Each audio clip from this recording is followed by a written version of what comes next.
And here we are in 2023. I know I've been away for a good year, I do apologise for that, but I did need it. Not that it did help, I mean, you know, my health was in a decline, I've got glasses now, so I'm pretty much legally blind. My mental health did take a pretty bad toll. Daddy issues. But you're not here to hear me talk about all my problems of 2022. You'll want to hear me talk about video games. And I have got the perfect one to start this year off. It's about my favourite place in the world. Hospitals! Right, who wrote that in the script? Seriously, that person's fired. Okay. Hospitals aren't my favourite place. In fact, I was only in the hospital once or twice in 2022. I was actually at my local GP more to tackle my failing mental health. But I still want to talk about this game, 2 Point Hospital. The first game developed by 2 Point Studios and published by good old Sega.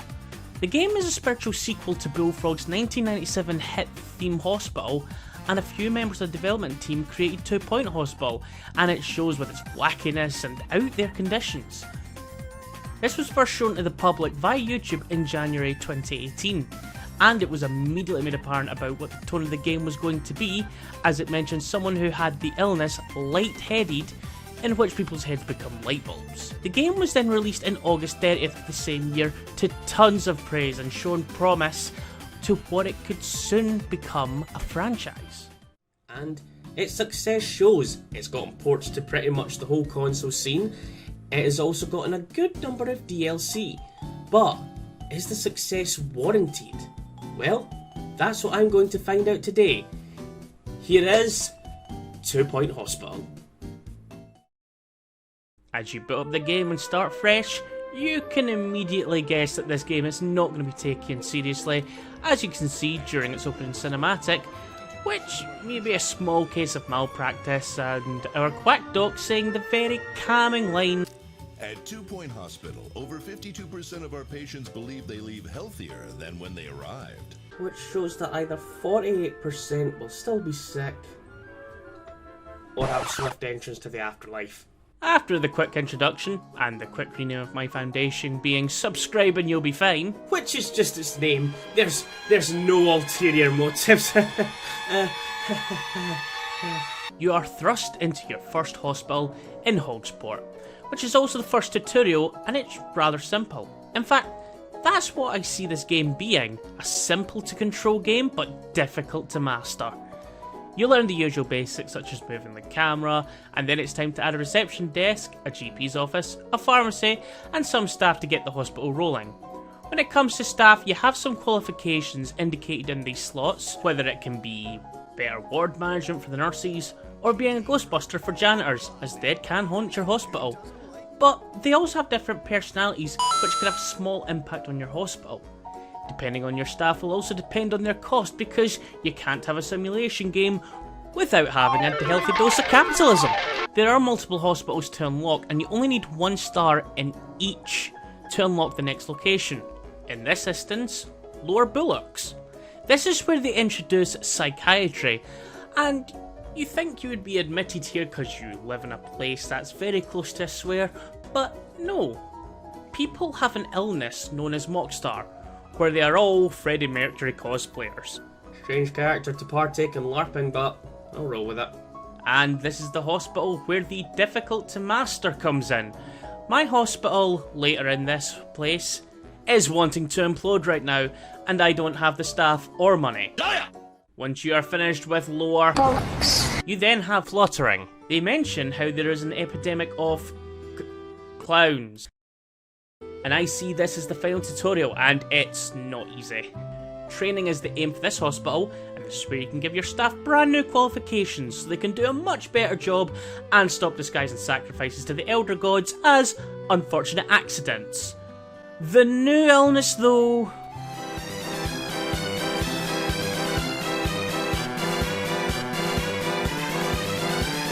Yep. Many people turn up to hospital because they were too busy method acting as Pennywise that they can't get out of character. Completing this will unlock some new hospitals, unlock remix mode, which are basically hospital horde modes, giving you a long but strong challenge, and the most interesting thing, sandbox mode! And with that out the way, and as we start sandboxing, let's talk about more of the game rather than just the gameplay of the Heavenly Manager. It looks great. It's not going to get any points for realism, but they weren't going for that. The game is clearly wacky with all its very strange illnesses, and the cartoony designs of the characters works in the game's favour. Each illness this game has to offer, and I haven't seen all of them, don't have a specific look to them since not all illnesses are visible, but the ones that are, they go all out, with rather worrying procedures to go with some. The soundtrack is very soft, but that seems to be the point.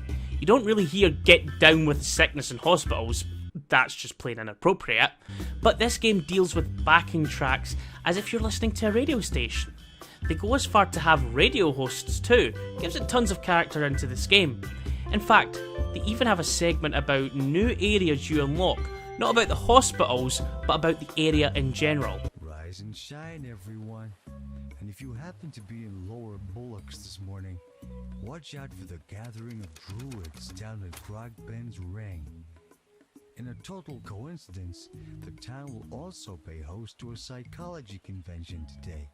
Should all work out nicely. And it's all good. Just make sure your equipment doesn't explode.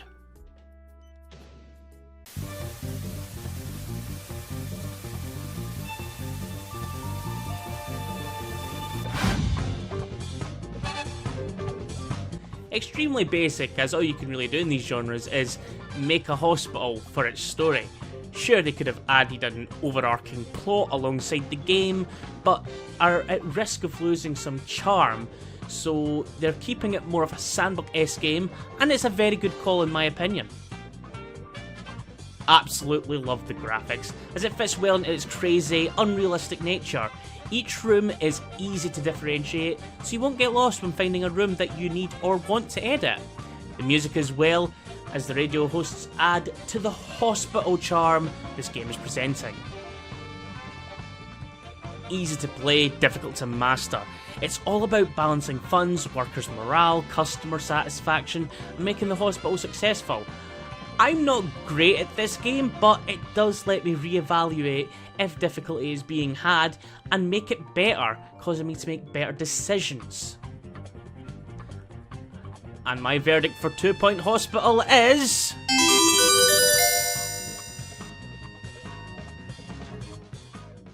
And that was 2 Point Hospital.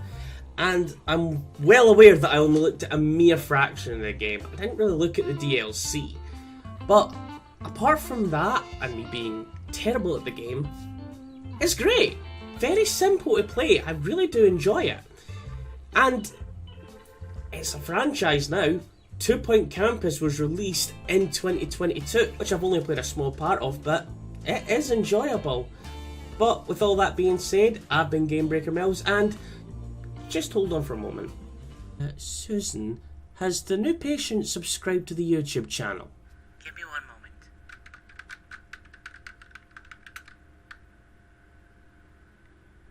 No, it appears they have not subscribed, Chief Director Mills. Right. Can you let the doctors know that the Necronomicon is in the second drawer down? The Elder Gods are getting restless.